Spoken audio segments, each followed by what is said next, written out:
Ноќе умирам, ден ја воскреснувам. Не знам зашто парите поправо да ги дадам. Дали за струја, за вода или за лекови. Вели Заофа пензионерка од Велес која со патерици дојде на протестот. Изморена од горештините седна пред Министерството за труд, од каде ги следеше барањата на пензионерите. Навечер умирам, ден ја воскреснувам. Верујте ме, деца. Јас сум 70 години, вака ни било, ни ќе биде. Ова е сиромаштија невидена. Се пожали дека со тие 12.800 денари не може да закрепи крај со крај, па затоа бара итно зголемување на пензијата од 3.500 денари. Каде ми се лековите да не прашаме? Видиме како идам, на кој степен сум и дали е 12.800 и 3.500 ми се малце, да ми качи 3.500 ми се малце. Понижени и навредени со најавеното септемвриско покачување на пензиите од 6%, највозрастните граѓани од цела Македонија масовно излегува на протест во Скопје, за како што велат да го изразат своето незадоволство.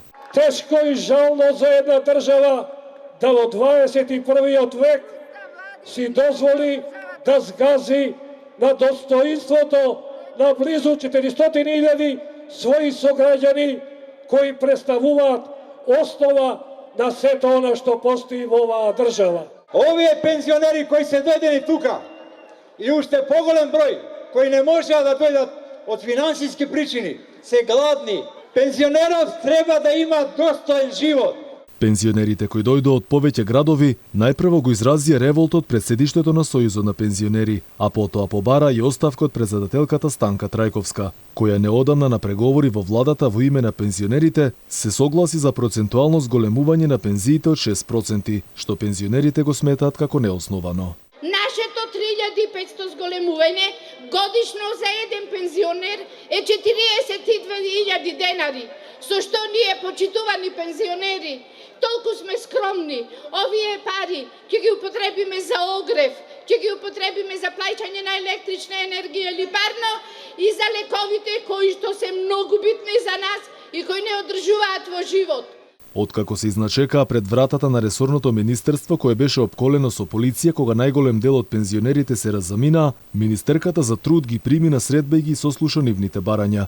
Јованка Тренчевска им вети дека сите барања ќе бидат разгледани, но последниот збор ќе го има владата. Смета дека нивното барање за линеарно зголемување е противуставно, а барањето на минимална пензија од 18.000 денари не било праведно кон пензионерите што овој износ го земаат сега, а има 35 или 40 години работен стаж. Воопшто не се издржува затоа што кога ќе платам сметките, лекови, самохрана мајка сум, значи мене ми останува да се прехранам само 5.000 денари. Јас имам 15.000 пензија. Плаќаш 4.500 до 5 трошкови. Зимаш 2-3.000 лекови. И што останува да јадеш? На пат за Скопје загина пензионер од Неготино на автопатот кон Скопје, кога неговите колеги пензионери застанале на пауза. Пензионерите кои се собраа во главниот град со едноминутно молчење му оддадоа почит на починатиот, кој не дочекал да го поддржи протестот.